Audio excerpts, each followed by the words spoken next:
Hello everyone, स्वागत है PW only IAS में। चैप्टर नंबर 42 पे आ चुके हैं हम। यहां पढ़ेंगे हम अनुसूचित और जनजातीय क्षेत्र, शेड्यूल्ड एंड ट्राइबल एरियाज। कई टॉपिक मैं आपको विजुअलाइज करवा सकता हूं, समझा सकता हूं, पर ये एक ऐसा टॉपिक है, ये ऐसा एरिया हम पढ़ने जा रहे हैं जहां आपको फील करना पड़ेगा कि ऐसे भी लोग हैं जो अभी देश के मॉडर्न वे ऑफ लिविंग से जुड़ नहीं पाए। ये उन लोगों के एडमिनिस्ट्रेशन के लिए, खासकर जब आप सर्विस में जाओगे तो बहुत बार होगा कि आपका सामना होगा एक ऐसे एरिया से जहां पे अभी तक इलेक्ट्रिसिटी नहीं आई है, या आई है तो कट रही है, या और जो हमारा मॉडर्न वे ऑफ लिविंग है वो वहां तक पहुंच नहीं पा रहा है। आप चाह रहे हो कि उनके बच्चे एजुकेट हों, आप चाह रहे हो कि उनके बच्चे और अच्छे से भाई मेडिकल पढ़ें, डॉक्टरी करें, अपने सब आगे अपना अभी अपना करियर बनाएं, पर जो वो कोई ऐसे क्षेत्र होंगे, वहां पे कुछ नेता होंगे जो कहेंगे नहीं नहीं, हमारा तो जो जो सभ्यता है, जो कल्चर है, वो मेंटेन रहना चाहिए, हम तो ऐसे ही रहेंगे। ये सारी बातें आपको एडमिनिस्ट्रेशन में समझ में आएंगी। इंडिया ने यही चीज समझी जब हम आजाद हुए। हमने कहा ये कुछ ऐसे इंपॉर्टेंट एरियाज हैं और इनको हम संविधान में पहले से मेंशन करेंगे, संवैधानिक इनको ताकत देंगे कि इन एरियाज को स्पेसिफिकली हम केटर करेंगे इनकी नीड्स के अकॉर्डिंग। तो संविधान के पार्ट 10 में आ गया है आर्टिकल 244, जो कहता है कि भैया एक स्पेशल सिस्टम होना चाहिए इनके प्रशासन के लिए, ऐसे कुछ सर्टेन एरिया जिनको हमने बोला शेड्यूल्ड एरिया और ट्राइबल एरिया। शेड्यूल्ड माने जो शेड्यूल में आ गए हैं, जो अनुसूचित कर दिए गए हैं, जिनकी सूची बन गई है। ट्राइबल एरिया मीन जनजातीय वाले क्षेत्र। अब दो शेड्यूल में हमने इनको बांट के रखा। पहला था 5th शेड्यूल, दूसरा था 6th शेड्यूल। 5वें शेड्यूल में ये अपने कॉन्स्टिट्यूशन के लास्ट में है। अब इस संविधान के लास्ट में हम देखते हैं कि हाँ, ऐसे एरियाज सिवाय इन 4 स्टेट को छोड़ दो जिनका जिक्र इसमें है, उन सारे स्टेट्स में अगर कोई शेड्यूल्ड एरिया है, कोई भी है, अभी नहीं पता वो कैसे आया है, देखेंगे कैसे आया है, पर अगर है तो उसका एडमिनिस्ट्रेशन, उसका प्रशासन कैसे होगा, वहां पे कंट्रोल कैसे होगा इस ऐसे शेड्यूल्ड एरिया का, और ये कैसे पता चलेगा कि भाई इस एरिया में कितने लोग हैं, क्या क्या है इनका रहन सहन और कैसे इनको ट्रीट करना है। इन 4 स्टेट को छोड़ दिया हमने। क्यों छोड़ा? स्पेशल रीजन है, इसलिए छोड़ा कि इनको हमने अलग से 6ठे शेड्यूल में मेंशन किया है। याद करने का तरीका है AMTM, ऐसे याद कर लो, ठीक है, ये प्लस नहीं है बीच में। अब यहां पे 6 शेड्यूल में बात होगी कि इन 4 स्टेट में अभी ये जो स्टेट हैं इनके पास अपनी शेड्यूल्ड ट्राइबल पॉपुलेशन काफी सारी है, ठीक है। तो administration of the tribal areas in the 4 north eastern states of AMTM, इनके लिए हम बात करेंगे। मेघालय की बात होगी, मिजोरम की बात होगी, त्रिपुरा की बात होगी। ये जो काउंसिल बने हुए लास्ट में आगे एक लिस्ट में है सारे के सारे, पर स्टेट यही 4 है, ठीक है। क्या हुआ है एक्चुअली, क्या हुआ था, नॉर्थ ईस्ट जब ब्रिटेन के अंडर था तो ब्रिटेन ने तो देखा कि हाँ एक आसाम है, ठीक है, वहां पे जितने नॉर्थ ईस्टर्न हैं, जो लोग सिमिलर लुकिंग लोग हैं, हम उनको सबको आसामीज मानते हैं, हम नहीं जानते। हम एक आसाम के किसी एक अपने रूलर से बात करते रहेंगे जो कि वहां टैक्स कलेक्ट करता रहेगा, हम उससे बात करते, कलेक्टर बना लेंगे उसको, ठीक है। फिर आसाम को जब ब्रिटेन प्रोविंस ने अपने अंडर लिया, जब वो एक ब्रिटिश पोजेशन हो गया, फिर क्या हुआ कि इन्होंने आसाम स्टेट में कई सारे स्टेट जोड़ के रखे हुए थे। अरुणाचल प्रदेश होगा उसमें, उसमें नागालैंड होगा, उसमें मेघालय होगा, बाकी फिर बाद में आसाम से कटे हैं। बांग्लादेश का भी कुछ एरिया उस समय आसाम में आता था, मिक्स था, अलग ही नॉर्थ ईस्टर्न। जो इस समय आज जो सिचुएशन है ये देख रहे हो, मान के चलो कि आसाम उस समय कुछ ऐसा था। लो ये रहा आसाम, ठीक है। ऐसा नहीं तो बंगाल का छोटा सा एरिया तो ले ही लिया होगा। ये रहा इनके लिए आसाम, ये ब्रिटेन के लिए आसाम था। अब ब्रिटेन ने कहा कि हाँ अच्छा, यहाँ पे ट्राइबल पॉपुलेशन है, अच्छा यहाँ पे कुछ ऐसी जनजातियां हैं, यहाँ पे ये एरिया जो है हम इसको शेड्यूल एरिया मानेंगे। पर अभी संविधान में इन्होंने तो कोई मेंशन किया नहीं एक्ट वगैरह में। हम जब आजाद हुए, हमने बनाया संविधान, हमने कहा यार ये तो इंपॉर्टेंट है, ये एरियाज का जो कल्चर है या एरियाज की एथनिसिटी है, इनका अपना हेरिटेज है, इनकी हिस्ट्री है, इनका कस्टम है, इनका सिविलाइजेशन इनकी अलग है, सभ्यता सिविलाइजेशन। तो हम इनको स्पेशली इनको केटर करेंगे, इनकी केयर करेंगे, क्योंकि इनका कल्चर लॉस्ट ना हो जाए। जैसे आज एक कल्चर लॉस्ट हो चुका है, Sindhi culture, Sindhi language, Sindhi heritage lost हो गई है इस रीजन से, यहां से। अब वहां पे ज्यादातर 2-3 ही रिलीजन मेन रह गए, पर सिंध पहले एक बहुत अच्छा प्रांत था जहां पर सिंधी कल्चर बहुत एफ्लुएंट था, अब वो गायब हो गया। तो ये देखते हुए हमने कहा नहीं, ये रहने चाहिए, टिकने चाहिए। और ये ट्राइबल जो एरियाज हैं, ये हमारी पहली लाइन ऑफ डिफेंस बनते हैं। कहां पे? फॉरेस्ट में, पोचिंग के अगेंस्ट।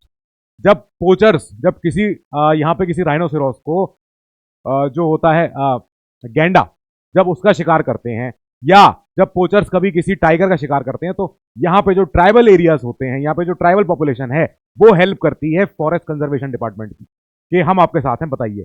हम फॉरेस्ट की गार्ड्स भी हैं, क्योंकि ट्राइबल पॉपुलेशन कोई अगर जानता हो तो बहुत बड़ी बात है। ट्राइबल पॉपुलेशन के लिए फॉरेस्ट उनके लिए बहुत इंपॉर्टेंट है, जंगल उनके लिए बहुत इंपॉर्टेंट है।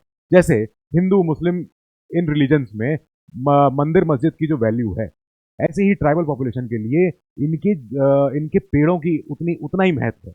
ये पेड़ों को अपना शिवलिंग मानते हैं, अपना अपना और कोई पूजा पाठ करते हैं पेड़ों के साथ। इनका जीवन यापन उन्हीं जंगलों में रहा, वही उनकी हेरिटेज है, वही उनकी हिस्ट्री है, वही उनका सारा रूट्स वही है। तो ये उस एरिया से जाते नहीं है और उस एरिया में रह के फॉरेस्ट कंजर्वेशन डिपार्टमेंट की, स्टेट की हेल्प करते हैं।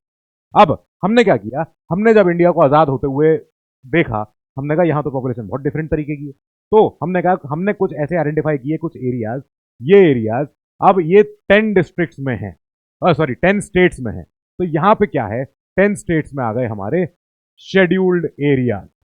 ठीक है, ये जो हमारे 10 एरियाज हैं, सॉरी 10 स्टेट्स हैं, इनमें है हमारे 5th शेड्यूल के शेड्यूल्ड एरियाज। ठीक है, बाकी तो बचे ये ग्रीन वाले इधर का पोर्शन, ये ग्रीन पोर्शन ये बना हमारा 6th शेड्यूल का एरिया। 4 स्टेट्स नहीं है, 4 स्टेट्स। यहाँ पे क्या है हमारे ट्राइबल एरियाज, तो ये हो गए हमारे ट्राइबल एरियाज। अब ये आ गया हमारा 5th शेड्यूल और ये आ गया हमारा 6th शेड्यूल। ठीक बात हो गई। बाकी जो ग्रे एरिया है ये तो अपना नॉर्मल है, ये तो अपना पूरा सब तरीके से यहाँ तो मतलब वे ऑफ लिविंग जो है एक मॉडर्न इंडिया की है। ठीक है, पर ऐसे कुछ एरियाज हैं यहाँ पे जो अभी भी अपने शेड्यूल्ड लिविंग से अलग नहीं हटते। ठीक है, अब प्रॉब्लम आएगी कि हम आइडेंटिफाई कैसे करेंगे। ठीक है, तो उससे पहले inner line permit, important area, important point है, ये बुक में नहीं है। अब इनर लाइन परमिट क्या चीज है? इनर लाइन परमिट है कि जब आप इन एरियाज में जाओगे तो आपको एंट्री लेने के लिए परमिशन चाहिए, आईएलपी। मैंने पुरानी क्लास में बताया भी था कि कुछ नॉर्थ ईस्ट के एरिया हैं जहां पे जाने के लिए परमिशन चाहिए, भले ही आपके पास right to freely move in the country है, पर नहीं भी है। क्यों? क्योंकि ऐसे एरियाज जितने आप ब्लू कलर से देख रहे हो, ये पूरे सारे एरियाज ये they are entirely under ILP. यहां जाने के लिए ILP is issued by the state government concern. यहां पे अगर आप जा रहे हो तो पहले बॉर्डर पे स्टेट सरकार आपको एक पर्ची देगी कि हाँ साहब क्यों जा रहे हो, कब तक वापस आ जाओगे और क्या करने जा रहे हो, वहाँ पे क्या होगा क्या। ठीक है, ये सब बातें आपसे पूछी जाएंगी। खैर, कोई भी पुलिस पूछ सकती है, कोई सीआरपीएफ पूछ सकती है, जो भी यहाँ पे बॉर्डर पे सिक्योरिटी लगी हुई है। ठीक है, अब यहाँ पे Arunachal Pradesh, entire state under ILP regime. अच्छा ठीक है, जितने ब्लू वाले हैं ये सारे के सारे आईएलपी के अंडर है, समझ में आ गई बात। यहाँ जो व्हाइट वाले स्टेट्स हैं इसमें आप देखना कुछ कुछ जगह कुछ जगह ना ग्रे पोर्शन है। यहाँ पे इतना सब ग्रे पोर्शन है, ये रहा आसाम में एक जगह, दूसरी जगह आसाम में यहाँ ये रहा। अब क्या क्या हुआ इसका मतलब? इसका मतलब ये हुआ कि एरियाज अंडर 6th शेड्यूल, जो एरिया 6th शेड्यूल में आ रहे हैं ट्राइबल एरियाज हैं ये। अब ट्राइबल एरियाज तो वैसे ही अपने आप में एक बहुत ही स्पेशल एरिया है, उसके अलावा बाकी जो इधर का नॉर्थ ईस्ट का बेल्ट है इसको भी हमने बोला कि ये इनर लाइन परमिट लगेगा यहाँ पे जाने में। ठीक बात है। अब आईएलपी शुरू हुआ था ब्रिटेन के अंडर, जब इन्होंने 1873 में एक रेगुलेशन लाके दिया कि रेगुलेशन क्या है, बंगाल ईस्टर्न फ्रंटियर रेगुलेशन। मतलब उनके लिए तो नॉर्थ ईस्ट में, यानी कि उड़ीसा के आगे से उनके लिए नॉर्थ ईस्ट शुरू हो जा रहा है। वेस्ट बंगाल जो आज है वेस्ट बंगाल, पहले तो बांग्लादेश और वेस्ट बंगाल एक ही था, पूरा बंगाल था। तो बंगाल का ईस्टर्न फ्रंटियर ये है, ईस्टर्न फ्रंटियर ऐसे। अब ईस्टर्न फ्रंटियर अगर मैं आपको बना के दिखाऊं तो ब्रिटेन इंडिया में कुछ वो ऐसा रहा हो, लो इन्होंने ऐसा बना दिया कि बंगाल से इधर का जो ईस्टर्न इनका बॉर्डर है उसको हम कह रहे हैं यहाँ के लिए हम एक रेगुलेशन लेके आएंगे।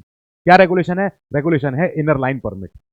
ये तभी लेके आ गए थे, इन्होंने कहा था कि ये स्पेशल एरिया है, हम इनको बहुत डेलिकेटली ट्रीट करते हैं, हम इनको इसलिए यहाँ पे हर किसी को आने जाने की अनुमति नहीं है, ताकि इनके ट्राइबल्स का सेफ गार्ड हो सके, इनके ट्राइबल्स का सेफ्टी इंश्योर हो सके। अच्छा ठीक है, अब इसके बाद रेगुलेशन 1873 ने ये भी बोला सेक्शन 2 ने कि ये जो आईएलपी है ये अप्लाई होगा 3 नॉर्थ ईस्टर्न स्टेट्स के लिए उस समय तब, पर आज ये बढ़ के और ज्यादा हो गया। शुरू में आया था खाली मिजोरम के लिए, अरुणाचल के लिए, नागालैंड के लिए। ठीक बात हो गई। हमने कहा नहीं, ये और भी ऐसे एरियाज है जो इंपॉर्टेंट है। ब्रिटेन ने तो नॉर्थ ईस्ट को खाली एक ही एंगल से देखा है, हम देखते हैं उनको अपने देशवासियों की तरह, हम देखते हैं उनकी जरूरतें क्या हैं, हम देखते हैं उनकी नीड क्या है। तो हमने आईएलपी को बढ़ाते हुए पूरे नॉर्थ ईस्ट को दे दिया है, इधर जो हमारे बिल्कुल ईस्टर्न बॉर्डर पे हैं ये सारे के सारे स्टेट। ठीक है, ये हम करते गए आगे। अब हम बात करेंगे कि इनको चलाया कैसे जाता है। ठीक है, कैसे चला रहे हैं कि पहली बात तो ये चला ऐसे रहे हैं कि नॉर्मली नहीं चला रहे, बस बात समझ में आ गई। क्यों? क्योंकि they are treated differently from other areas. क्या है? क्योंकि यहां पर रहते हैं एबोरिजिनल, इंडिजिनस लोग, इंडिजिनस जो यहीं के निवासी हैं, यहीं रहेंगे, यहीं जिएंगे, यहीं मरेंगे, ये लोग यहां से नहीं हिलने वाले। ठीक है, ये लोग हैं, इनकी भूमि पे इनका अधिकार पहले है और किसी का बाद में है। ठीक है, और who are socially and economically backward, थोड़े से अपने अगर नेबरिंग एरिया से देखोगे तो ये बैकवर्ड दिखेंगे आपको कि यहाँ पे अभी तक स्कूल, हॉस्पिटल, डिस्पेंसरी, जितने सड़कें होंगी या और कोई आजकल की मॉडर्न फैसिलिटी पहुंची नहीं, ना उन्हें जरूरत है। वो कह रहे हैं कि हम अभी भी अपने कल्चर के साथ, अपने अपने तौर तरीके, रवैये के साथ रहेंगे, हम ऐसे ही रहेंगे। ठीक है, फिर इसीलिए special efforts are needed to be made to improve their condition. अब धीमे धीमे समय समय के साथ उनको छोटी छोटी चीजें उनको हम मुहैया कराते हैं कि सर हॉस्पिटल होना जरूरी है, बात समझिए, बिजली आना जरूरी है, बिजली आ जाएगी आपके कई सारे काम शुरू होने लग जाएंगे, आप मोबाइल चलाना सीखोगे, आप लैपटॉप, कंप्यूटर चीजें आप अपना सीखोगे, कई ऐसे काम आप फॉरेस्ट में जाते हो, लकड़ी काट के लाते हो, फिर उससे अपना चूल्हा जलाते हो, इससे बेटर है गैस कनेक्शन ले लो, कितना अच्छा है। पर ये अभी तक वहां पहुंचा नहीं है, ये स्कीम धीमे धीमे पहुंचती है। अब इनकी जो एडमिनिस्ट्रेशन की जो रिस्पॉन्सिबिलिटी गई, ये गई सेंटर के पास, स्टेट से कम, मतलब स्टेट के पास कम है, सेंटर के पास ज्यादा है। क्या हुआ? सेंटर ने बोला स्टेटों के हाथ में नहीं छोड़ेंगे, नहीं तो स्टेट अपने आप से अपने अपने ऑटोनॉमी लेके कुछ ना कुछ करना शुरू कर देंगे। सेंटर बोलेगा हम बताएंगे ये इंपॉर्टेंट एरियाज हैं, डेलिकेट एरियाज हैं, सेंसिटिव एरियाज हैं, यहाँ का ना हमें फ्लोरा फोना की हमें कुछ वो नहीं करनी है कि इनसे कुछ छेड़खानी नहीं करनी है, तो इनको हम स्पेसिफिकली ट्रीट करेंगे हर एक की नीड्स के हिसाब से। कैसे होगा? कि वहीं वहीं के एरियाज अपने अपने हिसाब से अपने लिए कानून बनाए, वो ज़्यादा बेटर है, बजाय कि सारे स्टेट अपने ऊपर एक कैपिटल से बैठ के बना डालेंगे, वो ज़्यादा बेटर नहीं है। ठीक है, तो हमने क्या क्या किया? पहली बात तो मैं बताऊं शेड्यूल्ड एरिया बनेगा कैसे। शेड्यूल्ड एरिया बनाने वाले राष्ट्रपति हैं। राष्ट्रपति ji is empowered to increase और decrease its area, alter its boundaries, इनका, या ऐसे अगर किसी को पहले से बता रखा है कि शेड्यूल एरिया है पर अब नहीं रहा तो उसको रेसेंड कर सकते हैं। रेसेंड माने रिवोक करना, रिवोक, रिवोक माने अपने ऑर्डर को वापस लेना। रेसेंड सच डेजिग्नेशन कि अगर किसी एरिया को पहले बोल दिया गया था कि ये शेड्यूल्ड एरिया है, अब ऑर्डर देके उस एरिया को शेड्यूल्ड एरिया के नाम से हटा लिया गया, ठीक है, तो उसको बोलते हैं रेसेंड करना। अब या फिर एक नया ऑर्डर पारित कर देना for such reason, for such redesignation, कि मान लो पहले ऑर्डर दिया था यहाँ पे कि ये अब शेड्यूल्ड एरिया नहीं रहा, अब फिर से ऑर्डर दिया कि नहीं नहीं ये है, तो उसको मतलब एक फ्रेश नया ऑर्डर दे दिया गया। अब क्या होगा कि ये ऑर्डर तब देंगे जब he has consulted with the governor of the state concern. जहां पे राष्ट्रपति बोल रहा हूं, that means centre, that means council of ministers of the union headed by the prime minister. ठीक बात है, आई बात समझ में। राष्ट्रपति अपने मन से तो सुबह उठ के नहीं बोलेंगे कि आज एमपी में जो है 5 एरिया को बोल दो शेड्यूल्ड एरिया, नहीं, कैबिनेट, काउंसिल ऑफ मिनिस्टर पूरी रिपोर्ट के बाद जब उनके पास डेटा आ जाएगा, इंफॉर्मेशन आ जाएगी, तब वो बताएंगे कि हाँ सर ये अब एरिया एक शेड्यूल्ड एरिया है, प्लीज प्लीज इस पर साइन कीजिए ताकि हम इसको कह सकें शेड्यूल्ड एरिया है। और सेंटर इस पर अपना अब बात बताएगा कि कैसे करना चाहिए काम। अब किसी एरिया को हम कैसे डेजिग्नेट करें कि ये शेड्यूल्ड एरिया है, बात समझो पहले, मुद्दे की बात तो यही है। तो हम पहले उसमें देखेंगे कि यहाँ पे इनकी बताओ पॉपुलेशन कैसी है। जो पॉपुलेशन है, जो पॉपुलेशन किसकी? ट्राइबल एरियाज की, population of tribal areas, tribal people कह लेते हैं, चलो।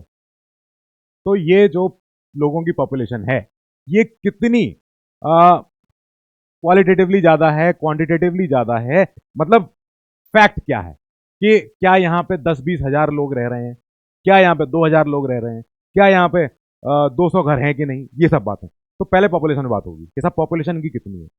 दूसरा हम इनसे पूछेंगे कि इस एरिया का साइज कैसा है, क्या एरिया कॉम्पैक्ट है, छोटा सा एरिया है, छुटकू सा, या एरिया रीजनेबल साइज है कि नहीं।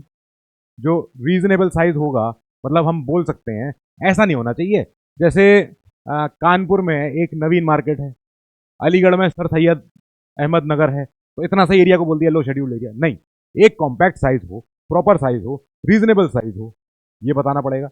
लो ठीक है, ये देखेंगे हम। तीसरा हम देखेंगे कि क्या यहाँ पे कोई एडमिनिस्ट्रेटिव एंटिटी बन सकती है कि नहीं। एडमिनिस्ट्रेटिव एंटिटी क्या होती है?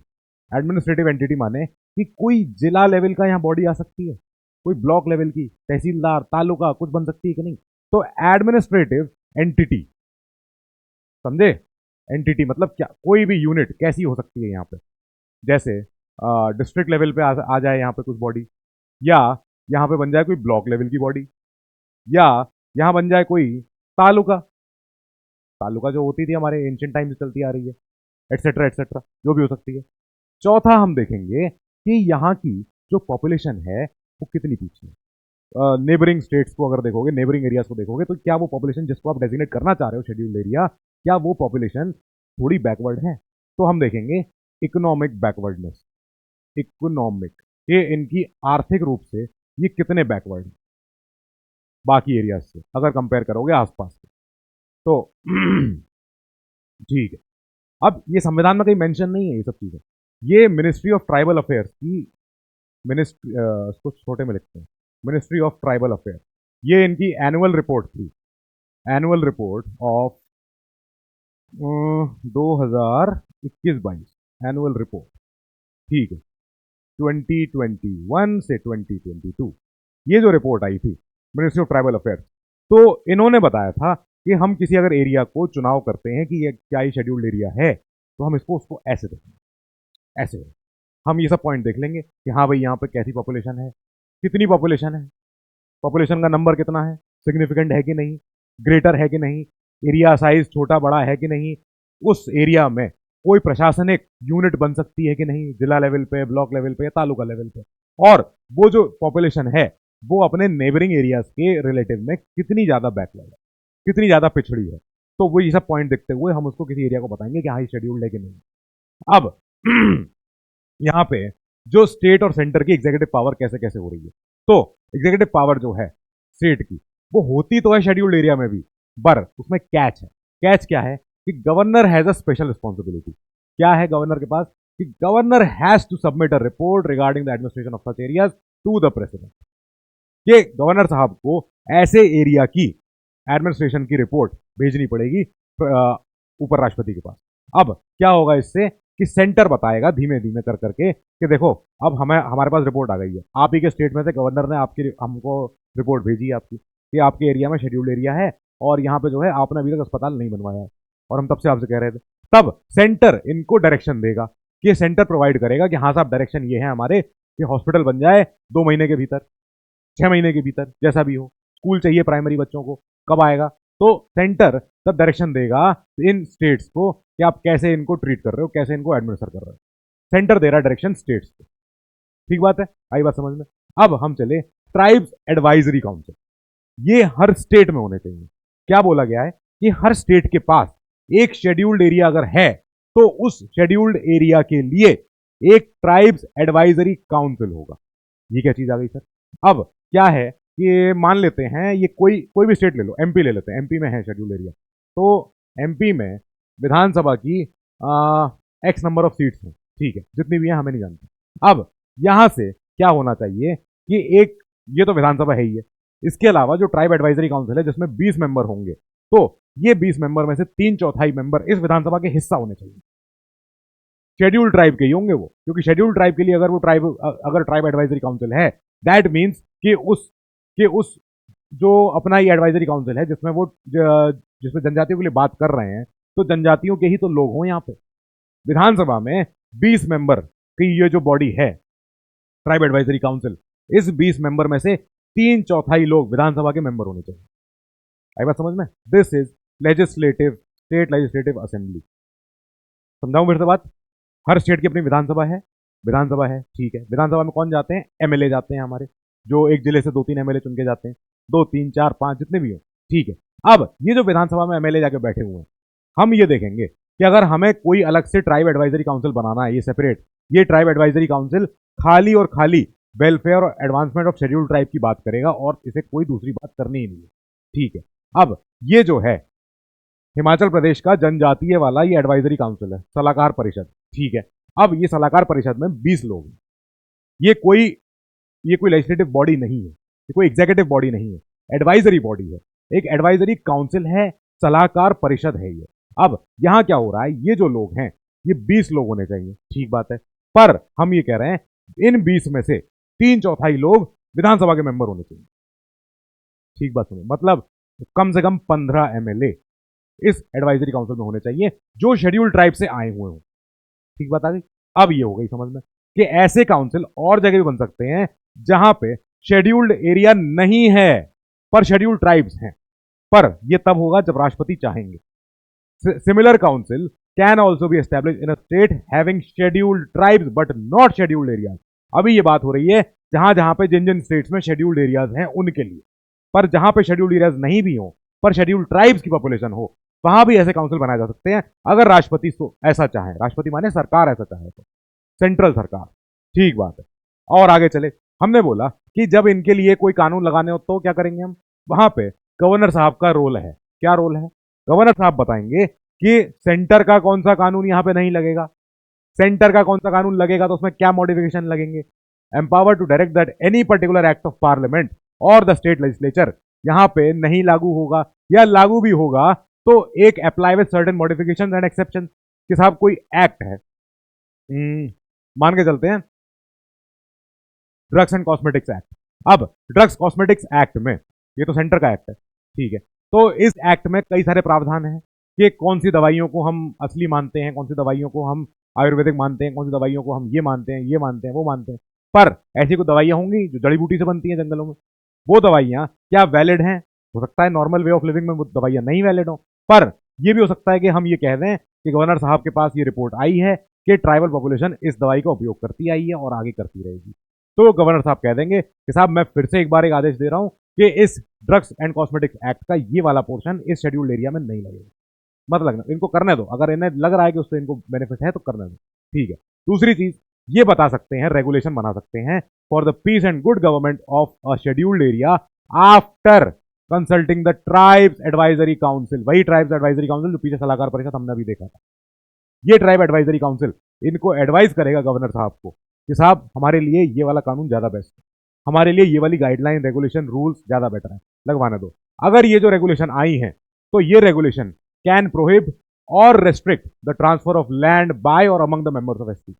क्योंकि जनजातियों की जमीनें, अब किसी की जमीन ही कई कई लोग कहते हैं कि इसमें इसमें हमारे इसमें हमारे पुरखों की अस्थियां गड़ी हैं जमीन में, हमें जमीन को कैसे बेचें, नहीं देंगे जमीन को। तो ऐसे लोग होते हैं, वो लोग कहते हैं कि हमारा हाड़ गलेगा इसी जमीन में, मतलब हमारी हड्डियां गलेंगी इस जमीन में, हम यहीं जाएंगे। तो अब क्या है कि ये लोग बोल रहे हैं एसटी लोग कि हम अपनी जमीन से अलग नहीं होंगे। कई बार कंपनियां या और प्राइवेट लोग आते हैं और कहते हैं कि तुम्हारी प्रॉपर्टी हम खरीदेंगे। सरकार नहीं जाने देती ऐसी जमीन, क्योंकि एसटी का स्पेशली अटैचमेंट होता है अपनी जमीन से। अब क्या हुआ कि एसटीज हो सकता है आपस में भी अपना कर लें लेन देन जमीन का, तो उसके लिए भी वो they can prohibit or restrict, या तो मना ही कर सकते हैं या कुछ पाबंदी लगा सकते हैं कि आप इससे ज्यादा जमीन नहीं बेचोगे, इतनी जमीन लोगों के पास रहनी चाहिए जिसके आप जिससे ले रहे हो, खरीद रहे हो। और इस रेगुलेशन से क्या होगा, they can regulate the allotment of land to members of the ST, कि उनको जमीन उनके नाम करवा दी जाए, ये भी बेस्ट है। और साथ ही they can regulate the business of money lending in relation to the ST, ये बहुत इंपॉर्टेंट है क्योंकि कई लोग इसकी वजह से मारे जाते हैं, कई परिवार खत्म हो जाते हैं। ये क्या बोल रहा हूं मैं, क्यों बोल रहा हूं जबरदस्ती इसको, क्योंकि मैं एक चीज आपको याद दिलाना चाहता हूं, इकोनॉमी में पढ़ते हो आप, अनएम्प्लॉयमेंट जब आप पढ़ते हो, डेट ट्रैप, कईयों को पता होना चाहिए ये वर्ड कितना खराब होता है। ये साहूकार, जमींदार, जो लेनदार होते हैं, देनदार होते हैं, ये लोग क्या करते हैं, जब कोई किसान अपनी जमीन से फसल पूरी नहीं उगा पाता फिर वो अपनी जमीन को गिरवी रख के कर्जा लेता है, और अब उसके बाद जमीन नहीं रही है, वो अपनी जमीन पे एक वर्कर बन गया है, उसको उसके ऊपर जिम्मेदारी है अपना परिवार तो पाले ही पाले, साथ ही अपनी उधारी चुकाए। उस उधारी चुकाने के चक्कर में वो कहीं और से फिर लोन लेता है, कहीं और से फिर लोन लेता है, तो वो साइकिल घूमती रहती है और वो किसान डेट ट्रैप में फंस जाता है, आखिरी में अनएम्प्लॉयड हो जाता है, अपनी जमीन खो बैठता है। इसलिए हम बोलते हैं कि जो मनी लेंडिंग की प्रथा है, ये फाइनेंशियल रेगुलेटर्स इस पे लगाम रखें। कोई 30% की ब्याज पे कोई लोन ना ले बैठे किसी प्राइवेट, किसी साहूकार जमींदार से, नहीं, बैंक देगी आपको लोन। अगर बैंक आपको लोन चाहिए, बैंक से लो, बैंक आपको दे रही है ना 8% पे, 9% पे, 10% पे, ले लो भैया, वो ज़्यादा बेटर है बजाय किसी प्राइवेट साहूकार से जो आपका सामान गिरवी कर ले, जो आपके घर में आके आपको प्रताड़ित करे, जो आपके, कितने ही लोग सुसाइड कर चुके हैं, कितने लोगों ने बहुत खराब खराब स्थितियां देखी हैं। खैर हम उन पे नहीं जाना चाह रहे हैं, अभी हमारा लेक्चर हमारे शेड्यूल्ड एरिया पे है। तो अ रेगुलेशन कैन अमेंड और repeal any act of parliament, जो ये रेगुलेशन लाएंगे ये गवर्नर साहब with the advice of the tribe advisory council, this regulation can amend or repeal any act of parliament which is applicable to a scheduled area, but such regulation requires the assent of the president। कि अगर ये चाहें, ये regulation जो governor साहब ला रहे हैं इनकी सहमति से ये रेगुलेशन कोई भी पार्लियामेंट का, यूनियन का, सेंटर का कोई कानून का कोई हिस्सा लगने नहीं दे सकता है अपने एरिया में, तब जब राष्ट्रपति के साथ पहले से उनकी मंजूरी हो। राष्ट्रपति जी पहले कहते हैं हाँ नहीं बात करेंगे, ठीक है नहीं लगना चाहिए आपको, उसको ला दो रेगुलेशन को, बढ़िया चीज है वो। और हम आगे चले, हमने कहा सर ये बताओ कि राष्ट्रपति ये जब इनका कोई पढ़ाई वढ़ाई करवा रहे कि नहीं, क्योंकि ये भी तो देखना है कि शेड्यूल्ड एरियाज का, ट्राइबल एरियाज का कितना वेलफेयर हो चुका है। तो हमने कहा कि देखो संविधान ने ऑलरेडी कह रखा है कि राष्ट्रपति जी एक कमीशन का आयोग करवाएंगे, इंडिपेंडेंस के 10 साल बाद तो करवाएंगे ही करवाएंगे, फिर आगे चाहे जब करवा लें, ठीक है, to report on the administration of the scheduled areas and the welfare of the scheduled tribe in the state, हर स्टेट में, ठीक है। अब compulsorily after 10 years of the commencement of the constitution, that is 1950 के 10 साल बाद, आपको तो बनाना ही बनाना है एक बार, 1960 में तो आना ही आना है। तो कॉन्स्टिट्यूशन को फॉलो करते हुए यूएन देवार जी की अध्यक्षता में कमीशन बनाया गया। आयोग ने रिपोर्ट अगले साल दे दी थी। यूएन देवार जी आपको पता होना चाहिए, ये फ्रीडम फाइटर थे और ये राजकोट इन्होंने सत्याग्रह किया था, बहुत बड़ा सत्याग्रह था। तो इन्होंने उसमें सत्याग्रह जब किया था, इन्होंने ब्रिटेन सरकार के अगेंस्ट नहीं किया था, इन्होंने किया था राजकोट के रूलर के अगेंस्ट। तो राजकोट के रूलर थे, वो बहुत ज़्यादा टैक्स लगा रहे थे, राजकोट जो प्रिंसली स्टेट था उस पर टैक्स लग रहा था बहुत सारा, सौराष्ट्र में। तो सौराष्ट्र जो प्रिंसली स्टेट था वहाँ पे बहुत ज़्यादा टैक्स लग रहा था। और क्या हो रहा था कि ये जिस जगह से आए थे, इन्होंने देखा कि जनता से टैक्स लिया तो जा रहा है और पैसा खर्च हो रहा है, खाली जो प्रिंसली स्टेट का जो राजा है, जो ये रजवाड़े हैं, इनकी लग्जूरियस लाइफ है, ये जी रहे हैं महलों में, इनके लिए बन रहे हैं 52 पकवान 56 भोग, पर लेकिन जनता तरफ से, जनता के इंटरेस्ट की इन जो राजघरानों को कोई चिंता नहीं है। इन्हें चिंता है कि ब्रिटेन कल को आगे इनसे राजपाट न छीन ले। तो इन्होंने कहा बहुत हो गया, चलो चलते हैं सड़क पे, आंदोलन करते हैं। आंदोलन किया, जेल भी गए, गांधी जी के साथ भी थे। फिर इसके बाद इन्होंने कई बार, ये ब्रिटेन के अगेंस्ट भी थे, फॉर भी थे। तो इन्हें लगता था कि ब्रिटेन के कुछ लोग हैं जो हमको बहुत ज़्यादा अच्छा सा स्टेटहुड देना भी चाहते हैं, जो चाहते हैं कि हम अच्छे से और काम करें। पर लेकिन कई ऐसे ब्रिटेन के उन्होंने लोगों से भी भेंट करी जो ब्रिटेन के लोग हमको इंसान इंसान नहीं समझते थे। खैर, तो इन्होंने काफ़ी फ्रीडम फाइट अपना अपना मूवमेंट में योगदान दिया है और ये एक स्टेट के पहले सीएम थे। तो स्टेट कौन सा है, ठीक है। अब यूएन देवार जी की कमीशन की अध्यक्षता में की अध्यक्षता में कमीशन बना। अब कमीशन ने रिपोर्ट दी अगले साल। फिर इसके बाद 2002 में जाके 40 साल बाद फिर एक दूसरा कमीशन आया भूरिया जी की अध्यक्षता में, ठीक है। इन्होंने रिपोर्ट देने में अपना 2 साल दिए, 2 साल बाद इनकी रिपोर्ट आई, ठीक है। तो स्टडी करनी तो जरूरी है, कर भी रहे हैं। अब क्या हुआ कि ये जो स्पेशल अरेंजमेंट है, इससे हमें कुछ समझ में आने लगा कि जरूरी क्यों था। क्या हुआ कि जब हम ट्राइबल एरिया पढ़ना शुरू कर रहे थे तो हमने देखा कि ये तो बहुत ही मतलब एकदम ऐसे एरिया हैं जो पहाड़ों से, वादियों से, वैलियों से निकल के ही नहीं आ रहे हैं, ये तो अपने में मस्त हैं, लगन है, एकदम खुश हैं। तब क्या हुआ कि जो असम, मेघालय, त्रिपुरा, मिजोरम के जो ये जो इतने जो हमारी जनजातियां हैं, ये क्या हैं, ये बहुत ही एसिमिलेट नहीं हो पाई, जो एक मॉडर्न वे ऑफ लाइफ नहीं हो पाई।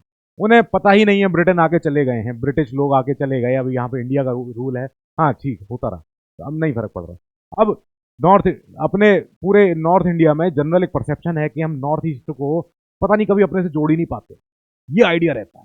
ये आइडिया जो आया है, इस आइडिया के पीछे एक, जैसे कहते हैं, एक फैक्ट तो है। फैक्ट क्या है कि हमने नॉर्थ ईस्ट को नेग्लेक्ट किया है, कई समय तक नेग्लेक्ट किया है। ये बात दोनों लोग जानते हैं, मेनलैंड इंडिया भी जानता है और नॉर्थ ईस्ट भी जानता है ये बात, कि हम को तो नेग्लेक्ट किया जा रहा है, हमको माइनॉरिटी समझा जाता है, तो वो अपने से वैसे ही मस्त रहते हैं। वो कहते हैं अब तुम करते रहो, तुम्हें जो करना कर लेना भैया, हम खुश रहेंगे। तो इतना रहता है। अब ये जो एरिया है, they have been anthropological specimens of this world. वाह क्या वर्ड आया। तो कोई एंथ्रोपोलॉजी जिसका ऑप्शनल हो वो ये वर्ड तो समझ चुका होगा। एंथ्रोपोलॉजी मतलब होता है कि ह्यूमन इम्पैक्ट, यानी कि क्या हुआ है कि ये जो एरियाज हैं, ये जो फॉरेस्ट हैं, ये जो इन AMTM वाले जो स्टेट्स में जो एरियाज हैं जहां पे ट्राइबल पॉपुलेशन का निवास है, इन एरियाज में, इन फॉरेस्ट में ह्यूमन इम्पैक्ट एकदम मतलब इंटरलिंक्ड है एनवायरनमेंट से, फॉरेस्ट से, फ्लोरा एंड फौना से, वेजिटेशन से, हर चीज से। तो यहाँ जनजातियां जो रह रही हैं, इनका एंथ्रोपोलॉजिकल स्पेसिमेन है ये एरियाज खुद से। ये एरियाज जो हैं ये डिफाइन करते हैं इस कल्चर को, इस ट्राइब को, इस हेरिटेज को, इस हिस्ट्री को, इस सिविलाइजेशन को।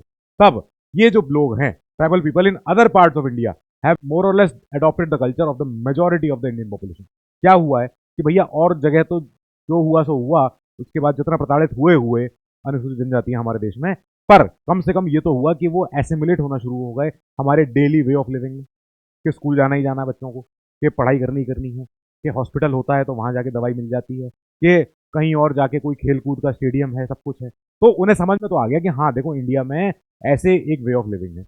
कई लोग एसिमिलेट हो गए, कई लोग नहीं हो पाए, हो ही नहीं पाए, वो अपना जंगलों के पीछे ही रहे। तो उन्हें लग रहा है कि भाई ठीक है। अब यहाँ पे कई सारे हमने ऐसे पॉइंट्स देखे जो इंपॉर्टेंट हैं जब हम एडमिनिस्ट्रेशन पढ़ते हैं in the 6th schedule area. क्या है? पहला पॉइंट ये है कि जो ट्राइबल एरिया है इन्हीं 4 स्टेट्स में, they have been constituted as autonomous district. स्वायत्त, अपने आप से स्वतः अपना काम कर सकते हैं। ये जो 4 स्टेट हैं, ये वाले कहाँ गए ये स्टेट? तो अभी इनको देखते हैं दोबारा से। ये आपको जो स्टेट दिख रहे हैं, ठीक है, AMTM स्टेट, यहाँ पे क्या है, हमने कुछ ऐसे एरिया काट के रख दिए। ये एरिया है, ये रहे एरिया, अलग अलग रंग से एरिया बन गए हैं। तो हम क्या बना रहे हैं इनको, हम ऐसे बोल रहे हैं कि ये जो एरियाज हैं ये अपने आप से खुद को गवर्न कर सकते हैं, क्योंकि यहाँ पे जो जनसंख्या है वो एकजुट रहती है, एक साथ रहती है, उनको ज्यादा लेना देना है नहीं दूसरी बातों से। अब यहाँ पे इन एरियाज के पास अपना ऑटोनॉमस जिला है, मतलब ऐसा नहीं है कि देश से अलग ही है, ये नहीं, देश के हिस्सा है, पर छोटी छोटी जरूरतें अपनी खुद से पूरी करते हैं। इन्हें ऊपर से नीचे से कोई ज्यादा आंदोलन करना नहीं होता। दे do not fall outside the executive authority of the state concern. हम ये नहीं कह रहे हैं कि ये स्टेट के बाहर है, नहीं नहीं नहीं, स्टेट में है, इंडिया का पार्ट भी है, वो स्टेट का पार्ट भी है, पर ये ऑटोनॉमस है खुद से। जैसे कई सारे कॉलेजेस होते हैं, इंजीनियरिंग कॉलेजेस खासकर, जो जिनको हम कहते हैं कि fully autonomous college affiliated to some university. मतलब क्या हुआ, फॉर एग्जाम्पल लेते हैं, कानपुर में एक कॉलेज है, हरकोट बटलर, HBTU, अब तो HBTU हो गया, पहले HBTI था। तो हरकोट बटलर टेक्नोलॉजिकल इंस्टीट्यूट, 1921 का कॉलेज, पुराना कॉलेज एकदम सबका। तो HBTI was an autonomous institute, मतलब HBTI में खुद से अपने आप से सारे एग्जाम होते हैं, कॉपियां दिखाई जाती हैं, अपने आप से वो रिजल्ट निकालते हैं, अपने आप से डिग्री देते हैं। बट जो UPTU टेक्नोलॉजिकल यूनिवर्सिटी है उत्तर प्रदेश, वो एग्जाम कंडक्ट कराती है इस HBTI में एंट्रेंस के लिए। और UPTU के अंदर तो 2000 कॉलेजेस होंगे, जाने कितने होंगे, 600 500 700 कॉलेज तो होंगे ही होंगे। कोई से भी कॉलेज ले लो, IET लखनऊ होगा, या JSS कॉलेज, गलगोटिया कॉलेज, ये कॉलेज, वो कॉलेज, ये सब एफिलेटेड हैं UPTU से, पर सारे ऑटोनॉमस नहीं है। इन सारे कई सारे कॉलेजेस में जो पेपर जाता है वो सेमेस्टर का, वो UPTU से जाता है, लखनऊ से पेपर होता है। फिर लेकिन HBTI में जो है अपना खुद से अपना वो एग्जाम कंडक्ट कराता है, ठीक है, उसको ऑटोनॉमस होने का दर्जा दे दिया। IIT, IIM, एम्स, ये ऑटोनॉमस कॉलेजेस हैं। यहाँ पे एग्जाम अंदर खुद ही कंडक्ट होता है, सेमेस्टर वाले एग्जाम जो होते हैं ये खुद ही अपने लिए, अपने हॉस्टल के रूल्स, अपने एडमिनिस्ट्रेशन के रूल, अपने जितने इनका एकेडमिक्स के रूल ही अपने खुद से बनाते हैं। तो इसका मतलब होता है कि हम ऑटोनॉमस। तो ऐसे ही कुछ जिले हैं जो ऑटोनॉमस, ठीक बात है। अब हम बोलेंगे कि गवर्नर जो यहाँ है, he is empowered to organise and reorganise the autonomous district. मतलब क्या है कि गवर्नर साहब तय कर सकते हैं इनका एरिया, इनकी बाउंड्री, ये सब चीजें। ये ये चेक भी करते रहेंगे, बताते भी रहेंगे कि हाँ साहब इस एरिया को हम अलग कर रहे हैं, इस एरिया को हम जोड़ रहे हैं, ये बना रहे हैं, वो बना रहे हैं, छोटा कर रहे हैं, बड़ा कर रहे हैं, बना सकते हैं ये, ठीक है। इसके बाद क्या होगा कि कई सारी जो जनजातियां हैं इन एन ऑटोनोमस डिस्ट्रिक्ट, यहाँ पे ये भी हो सकता है governor can divide the district into various सब यूनिट। यहाँ पे सेवरल ऑटोनोमस रीजन ये बनाए जा सकते हैं। अब एक जिला है, ये सॉरी एक एरिया है और ऑटोनोमस जिला, जिसका नाम है गारो हिल्स, ठीक है। अब हो सकता है इसमें गारो खासी जयंतियां जो एक के पीछे एक हैं, तो यहाँ भी कुछ खासी हों, यहाँ भी कुछ जयंतियां हों। अब हो सकता है कि कल को मैं ऐसे और काट दूं अलग से, मैं ऐसा और काट दूं अलग से, ऐसे में इंक तो दिखेगी नहीं, दूसरी इंक लगाते हैं। तो मैंने बना लिया ये। अब खासी मेजोरिटी यहाँ है, ठीक है, मैं कह रहा हूँ नहीं, खासी यहाँ भी थोड़े से बचेंगे, मैं कह रहा हूँ खासी थोड़े से यहाँ भी है। तो गारो में से 2 हिस्से बन गए जो खासी पॉपुलेशन वाले हैं, तो उनको हमने बोल दिया है सेवरल ऑटोनॉमस रीजन, ये और भी आ गए। यहाँ पे एक जिले के अंदर भले ही जो ऑटोनॉमस पहले से था उसके अंदर से सब और ज्यादा डिवीजन हो गए, सब यूनिट्स बन गए। ठीक बात हो गई। हम और आगे देखा, हमने कहा कि ये जितने ऑटोनॉमस डिस्ट्रिक्ट हैं, हर डिस्ट्रिक्ट में कम से कम 30 मेंबर तो हो ही हो। ये क्या लोग हैं सर 30 मेंबर? ये 30 मेंबर क्या करेंगे? इसमें से 4 तो होंगे नॉमिनेटेड बाय द गवर्नर। अच्छा ठीक है, जो 5 साल के लिए रहेंगे। ठीक है, जो 26 होंगे बचे हुए, ये चुन के आएंगे। They are elected by the on the basis of adult franchise, hold office for a term of 5 years, या फिर उससे पहले अगर काउंसिल डिसॉल्व हो गया तो। ठीक है, अब मैंने क्या बताया था? ओ अच्छा, 4 नॉमिनेटेड हैं जो प्लेजर ऑफ गवर्नर पे बैठे हुए हैं। जब तक गवर्नर साहब चाह रहे हैं, क्योंकि हमने नॉमिनेट किया है आपको, आप लोगों से चुन के नहीं आए हो। 4 हमने जो गवर्नर ने जो अपने किए हैं नॉमिनेट, तो ये नॉमिनेट होके गए हैं। अब ये तभी तक रहेंगे जब तक गवर्नर साहब चाह रहे हैं, हट जाएंगे। इनकी इनका जो ऑफिस है, इनका ऑफिस 5 साल कार्यकाल रहेगा। ठीक, क्योंकि चुन के आए, तो 5 साल तो बैठेंगे अभी। इनके पास जनता का आशीर्वाद आ गया। अब क्या होगा, ये हर जो रीजन है, it can also have separate regional council also. जैसे क्या क्या, आसाम में नॉर्थ कचार हिल्स डिस्ट्रिक्ट है, कार्बी आंगलोंग डिस्ट्रिक्ट है, बोडोलैंड टेरिटोरियल एरिया डिस्ट्रिक्ट है। बोडोलैंड बहुत न्यूज में भी रहा है, यू नो व्हाई बोडोलैंड? एक रीजन था इसके पीछे। खासी, जैंतिया, गारो, चाकमा, मारा, लाई, त्रिपुरा ट्राइबल एरिया डिस्ट्रिक्ट, ये सारे डिस्ट्रिक्ट है अपने। ठीक है, अब कई सारे हैं तो हैं ही। हम आगे चले, हमने कहा ये जितने डिस्ट्रिक्ट हैं और उनसे नीचे रीजनल काउंसिल हैं, they administer the areas under their jurisdiction only. जितना इनका एरिया है, गारो वाले खासी में जाके हल्ला नहीं मचाएंगे। गारो वाले अपने गारो में ही काम करेंगे, खासी वाले खासी में करेंगे, जैंतिया वाले जैंतिया में करेंगे। ठीक बात है। Also they can make laws on certain specified matter, जो जो इनके ऊपर मैटर आ रहे हैं, जैसे क्या क्या छोटे छोटे matter, land, forest, canal water, shifting cultivation. होता है शिफ्टिंग कल्टीवेशन, लोग आज खेती यहाँ कर रहे हैं, पलट के दूसरी जगह चले गए खेती करने, वहां चले गए, वापस लौट के आ गए, फिर अपनी उसी जमीन पे आ गए, कर लिया। ये शिफ्टिंग अपना कल्टीवेशन पहले होता था। कौन से एरा में होता था ये शिफ्टिंग कल्टीवेशन, बताना जरा। नाउ विलेज एडमिनिस्ट्रेशन के उनके गांव वगैरह कैसे हो रहा है, सारी छोटी मोटी चीजें। Inheritance of property, marriage and divorce, social customs क्या क्या है। कोई ऐसा तो नहीं है कोई बहुत बुरी प्रथा चल रही है उनके अभी भी, जो प्रथाएं हम लोग पूरी तरह से नकार चुके हैं, बैन कर चुके हैं, कह चुके हैं कि भैया ये नहीं करनी कभी भी, पर लेकिन क्या पता चल रही है कोनों कोनों में, तो उसको बैन करना है, उसको रोकना है, वो सब चीजें। फिर ये सारे जितने कानून हैं, they require the assent of उस गवर्नर का, जो उस स्टेट कंसर्न के जो गवर्नर है उनका असेंट चाहिए होगा। कि अगर ये रीजनल और ये छोटे मोटे जो काउंसिल हैं, डिस्ट्रिक्ट काउंसिल हैं, अगर ये अपने कानून बना रहे हैं अपने लिए, तब बनाना जब इनकी सहमति मिल जाए आपको गवर्नर साहब की। ठीक है, हम बोलेंगे जितने डिस्ट्रिक्ट और रीजनल काउंसिल हैं, इनका जो अपना जुरिस्डिक्शन टेरिटोरियल है, they can constitute village council also. और विलेज काउंसिल क्या करेगा? विलेज काउंसिल सुनेगा, ट्रायल सुनेगा सूट्स का, केसेस का between the tribe, between the सारी जनजातियां। अब ये अपील भी सुन लेंगे इनसे। ठीक है, और इसके अलावा हाई कोर्ट का जुरिस्डिक्शन अगर लगना है इन एरिया पे, तो ये बताएगा हमारा स्टेट की गवर्नर जो हमारी बॉडी है, ठीक है, नॉमिनल हेड हमारे, ये बताएंगे। ठीक है, ये गवर्नर साहब बताएंगे कि यार अब जो असम हाई कोर्ट है, गुवाहाटी हाई कोर्ट, क्या गुवाहाटी हाई कोर्ट का जुरिस्डिक्शन इनके उस शेड्यूल्ड एरिया में जा रहा है कि नहीं, ट्राइबल एरिया में जा रहा है कि नहीं, लगेगा कि नहीं लगेगा, तो ये इनको यहां बताना पड़ेगा, पहले बताएंगे। फिर इसके बाद डिस्ट्रिक्ट काउंसिल जो है, they can establish, construct, manage primary school, dispensary, जो भी बताया आपको, सारे मार्केट, फेरी, छोटे मोटे आना जाना, सारी जितनी होती है, ट्रांसपोर्ट होता है, फिशरी, रोड वगैरह, जितने जिले में हो सकते हैं, ये अपना काम करेंगे। They can also make regulation for the control of money lending and अपना ट्रेडिंग बाय नॉन ट्राइबल्स। कि अब मैंने आपको बताया था, कई सारे लोग ऐसे हो सकते हैं जो इनकी जमीनें लेना चाहें हो, साहब यहाँ तो बढ़िया रिजॉर्ट बनाएंगे, बढ़िया होटल बना लेंगे यहाँ पे, वो अच्छा यहाँ पे चलेगा धंधा। तो ऐसा ना हो कि ये जो लोग हैं इनकी जमीनें छिन जाएं, ये बेचारे अपनी जमीन के मालिक होते हुए भी जमीन बेच के अब वहां नौकरी कर रहे हैं, ऐसा ना हो जाए। अब but such regulation they require the assent of the governor. Governor साहब मेन हो रहे हैं यहाँ पे, ठीक है, करने दो।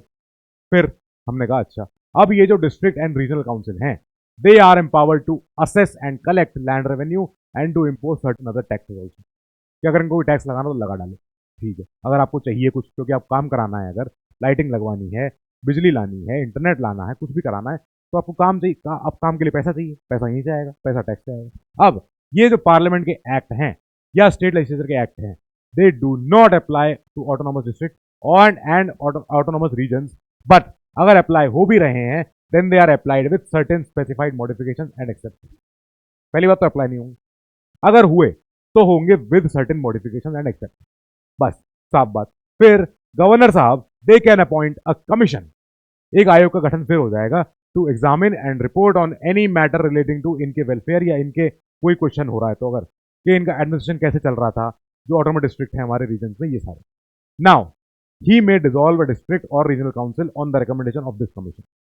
कमीशन ने कह दिया कि इस जिले को ऑटोनोमस की अब एंटिटी मत बोला करो. यहाँ पे अब बहुत ज्यादा लोग आके घुल मिल चुके हैं, सब मिक्स हो चुका है, सारी यहाँ पे विकास सब कुछ सही हो रहा है, छोड़ दो अब इसको. डिस्ट्रिक्ट काउंसिल की ने अगर अगर इस कमीशन ने ये रिपोर्ट दे दी ऐसी गवर्नर साहब को, तो गवर्नर साहब कैन डिसॉल्व डिस्ट्रिक्ट और अ रीजनल काउंसिल, जो भी है ये. ठीक है. फिर हम आगे गए. हमने कहा हाँ साहब कहाँ कहाँ है ये. आसाम में ये 3 जिले हैं. ठीक है. मेघालय में ये वाले हैं. त्रिपुरा में 1 है. यहाँ पे मिजोरम में 3 है. ये सारे ऑटोनॉमस डिस्ट्रिक्ट हैं जहाँ पे इनका अपना स्वायत्ता चलती है, जहाँ पे इनकी अपनी मंजूरी चलती है. और ये वो आर्टिकल्स हैं, ये हमारे 244, 244A और 339. ठीक है. ये 3 आर्टिकल्स हैं हमारे related to scheduled and tribal area. अब इसके बाद हमारा आज पार्ट 6 खत्म हो रहा है. अब हम चलेंगे हमारे नेक्स्ट चैप्टर पे, जिसका नाम है इलेक्शन कमीशन ऑफ इंडिया. तो till then, you stay safe, keep studying and good luck.